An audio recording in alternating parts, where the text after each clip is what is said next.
My guest tonight is marijuana freedom advocate Marc Emery, and he's in the studio with me this evening. There's a big event, the 4th Annual Freedom Festival, tomorrow, Saturday, May 1st, noon to 8 p.m., rain or shine, and you're hoping for shine. Yep, come and smoke me up, rain or shine. In fact, we were here, I think it was last year or the year before, it was raining a lot. Mm-hmm. And but it's not good. It's going to be warm this year, so even if it rains, we'll get wet. But it's 6 hours too, so it'll be an endurance contest. But we bought lots of free Marc hoodies and T-shirts and buttons and stuff like that.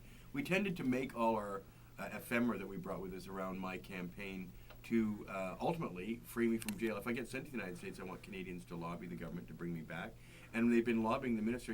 Over 50,000 emails, calls, postcards, and petitions have been submitted to Parliament to oppose my extradition, including 3,000 handwritten letters. Mm-hmm. They've only received 7 letters in a year urging the government to extradite me. So I thought that's really awesome that I only have 7 people who dislike what I do that much they'd bother to write the government, but several thousand people wrote in my defense. I do want to be very clear, though. If they come knocking and they say you're going to jail down in the United States of America, you will go. On 4 hours' notice, as it turns out, too. And the minister has to make a decision by May 10th.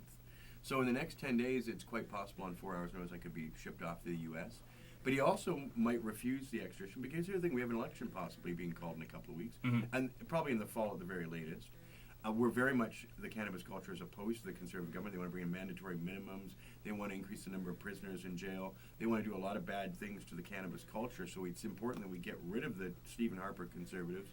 But that notwithstanding, if they decide to extradite me, I believe there'll be hundreds of thousands, possibly a few million Canadians who will be very upset and would vote against this Conservative government with a lot more zeal and determination than they would normally. So there's a lot of risk for the minister if he decides to extradite me because he's going to be held responsible for that. Have you heard anything from the government at all? I would guess your fate hanging in the balance. You've only got a few days before there's got to be a reaction. Well, we got the government's report. In other words, the Ministry of Justice prepares a report for Rob Nicholson, the Minister of Justice, and gives him a summary of what's going on. Mm-hmm. And they did say, here are the arguments in favor of not extraditing Marc Emery. There's about 15 good ones. Least of which is I'd never been to the United States. I didn't do any business there. I did it all from Vancouver, and Americans ordered these seeds, and so the U.S. government's saying I'm a co-conspirator with everybody who ordered these seeds. But it's a very tenuous reason to extradite someone because I could be charging Canada for exporting seeds, and they've tried to do that, but Crown attorneys and judges just don't want to give me any punishment. So the government got very frustrated with that, and now they've outsourced their justice system to the U.S. because they do know the U.S. plays hardball, and they do put people in jail and ruin lives and do a lot of bad things. And that's what the Conservative government's all about. They're about punishment.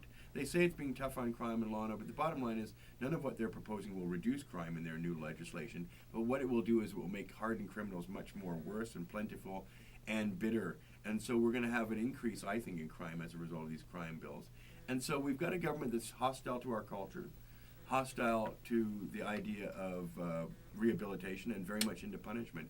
And so the only thing they understand is punishment. So the best thing would be possibly if he extradited me for people to punish him at the ballot box. Let me come back and we'll talk a little bit about the Obama administration, whether or not that's going to make any difference. We still have the Compassion I wish Club. George Bush was president only because Canadians hated George Bush and they would never let me get extradited to George Bush's. Well, that might very well be true. Because Obama's liked here, the people aren't getting as viscerally angry about it.